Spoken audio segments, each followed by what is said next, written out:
I'm glad you could join me in my study. As we turn to reflect philosophically on the doctrine of the atonement, there are several biblical motifs which any adequate doctrine of the atonement or theory of the atonement must include. The first of these, I believe, is penal substitution. Penal substitution is a central facet of the multifaceted gem that is the doctrine of the atonement.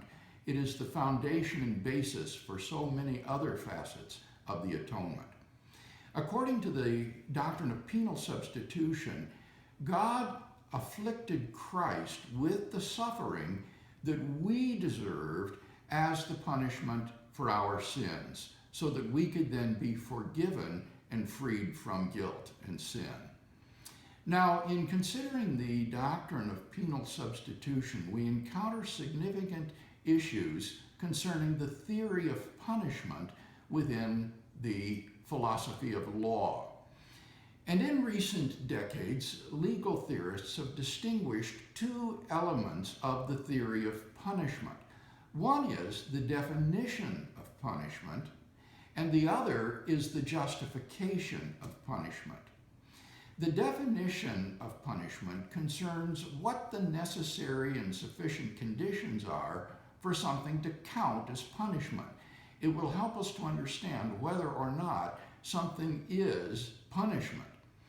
On the other hand, the justification of punishment concerns when punishment is justified, when punishment should be imposed, or when punishment may be imposed.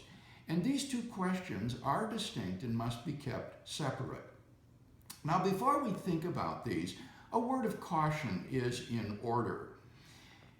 Contemporary legal theorists think about the doctrine or the theory of punishment within the context of criminal law. Even within the context of civil law, they're still thinking about legal punishment. However, punishment as a concept is much broader than the system of justice.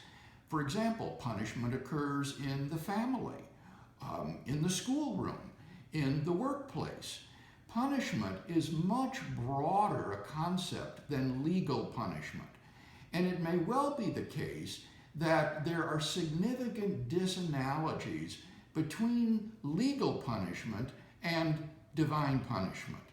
To name an obvious example, sometimes legal punishment is foregone because of the need to secure a plea bargain with an accused criminal in order to convict even more criminals of even more heinous crimes. In this case, the demands of retributive justice are simply waived in view of overriding ends. But obviously, in the case of divine justice and divine punishment, these sorts of considerations would not come into play. Now, legal theorists and philosophers of law have poured an enormous amount of energy and talent into thinking about the theory of punishment, and we can certainly learn from them as we think about the doctrine of penal substitution. But we should also be cautious to realize that the case of divine punishment of Christ will differ in significant respects from punishment within the criminal or penalties within the civil law, and therefore we need to be alert to these disanalogies.